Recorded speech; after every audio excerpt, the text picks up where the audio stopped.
వెనక్కి జరగవా?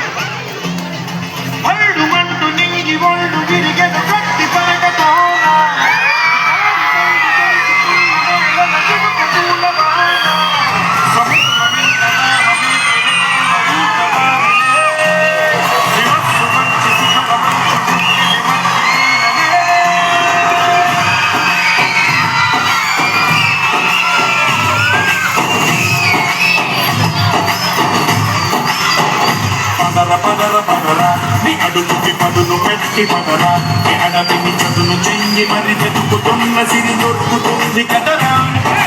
పదర పదర పదరా, ఇప్పుడవిని అడిగి చూడు పదరా. చిగులుగును మనుపు ఎక్కడను ప్రశ్నలన్నిటికీ సమాధానమిదిరా.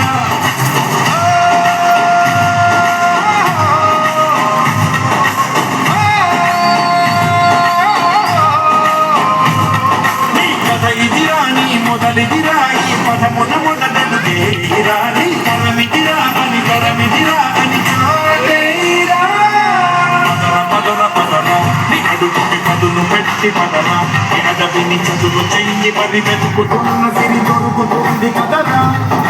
పదర పదర పదరా, ఇప్పుడవిని అడిగి చూడు పదరా. చిగులు మలుపు ఎక్కడను ప్రశ్నలన్నిటికీ సమాధానమిదిరా.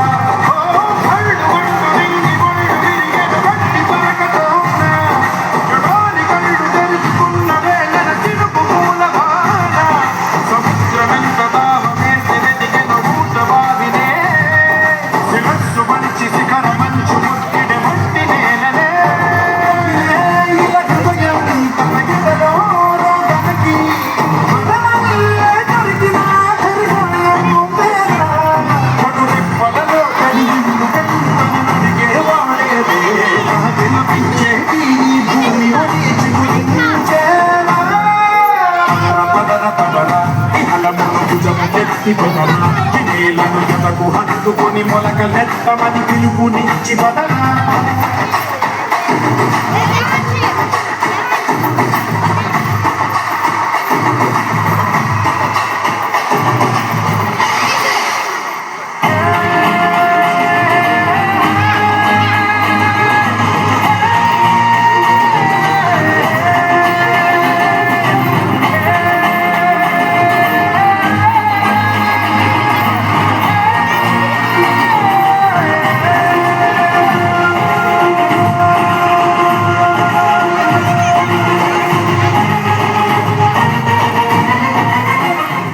కొన్ని రోజుల తర్వాత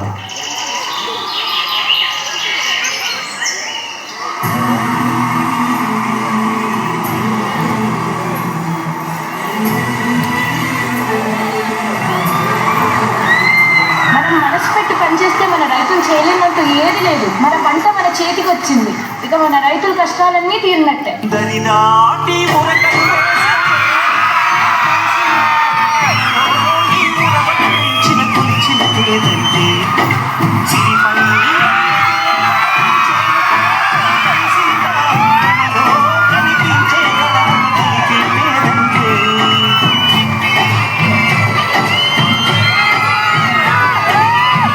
వాళ్ళు ఏంటన్నా అలా ఎగురుతున్నారు, ఏమైంటుందంట?